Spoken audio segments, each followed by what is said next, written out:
Okay, so we're going to go through that crafty feeling today by Zadie Smith.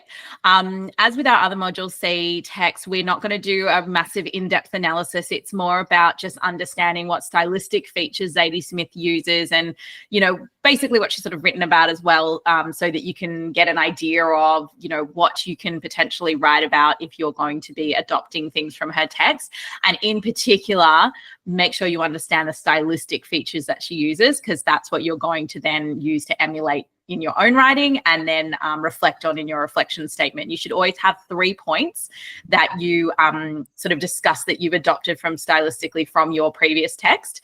Sorry, not previous text, your set text. So Lily's going to be taking over today and just taking us through this text. So over to you, Lily. Okay, great. All right. So Zadie Smith's That Crafty Feeling is a really good prescribed text to use, particularly for discursive writing, because obviously she's talking about her experiences with writing text and how she approaches it. So it's very anecdotal in form and very metafictive, which are elements that a lot of the stimuli, particularly for discursive writing, really relate to. So it's a great one to use as an example for that for your own writing, and a great one to be able to link to and find the stylistic features and examples of for your own work. So first of all, we'll talk about the anecdotal style. So there's lots of examples here in how she incorporates anecdote, particularly at the start. You'll see that she talks about like how she approaches her craft. You can really identify the anecdote by the personal language I. So if you can find basically any example of that, she's very descriptive in saying her particular approach to the craft. So anything that you can take from that is really good. So that's the anecdotal style, and that's an easy one for you to incorporate in your own writing. She does also use the anecdote at the start of the piece, which is something that you'll probably do as well to hook the readers in. So that's an easy thing for you to be able to reference in your own work. The second one would be, you can use it as a motif or an extended metaphor. She divides the two approaches into like writing as a craft into two subheadings as the microplanner and the macroplanner, and she uses the juxtaposition between these two different approaches to writing as a metaphor or even a motif throughout her whole piece, to frame her arguments for both sides of how you can approach writing. We often encourage a lot of students to use an external metaphor or motif, and a lot of questions can ask you directly to use one or the other. So this is an easy one that you can reference and use as a guide in your own writing. Thirdly, we've got the subheadings, which is a great one that you can use for form.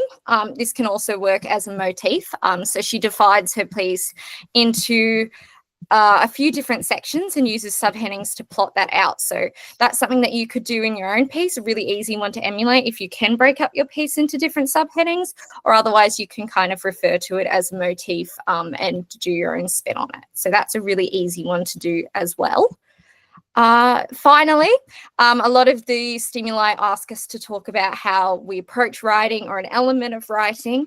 And this is a great one to use because it's all incredibly metafictive. It's completely talking about the writing process and writing as a craft, which we know that most of the Mod C stimuli ask us to address. So this is a really good example for you to understand how to do that, because it is a really complicated, a bit daunting thing to try and do yourself, but this is a great one to look at, and also a great one to easily reference if you've done something similar.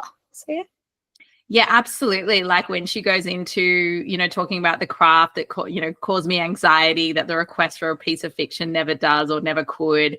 Not that I find writing fiction easy, I don't, but I find it within my remit. So yeah, lots of detail about the writing process, and regardless of what you're writing, whether it be, a creative or a discursive piece, having some kind of reflection on that crafting process. And it doesn't need to be writing. It could be creating a piece of music. It could be writing a poem. It could be, actually, I always like the 8 Days in Corset. She talks about clothing as a form of, that creative process as well. So, there's lots of different ways that you can approach that, music, art, lots of different things. But being able to then reflect on that process is a really key thing that teachers love. And that's really something that can get you in the band 6 if you do it well. And you've got plenty of examples, Zadie Smith obviously being a really good one on how to emulate that particular style.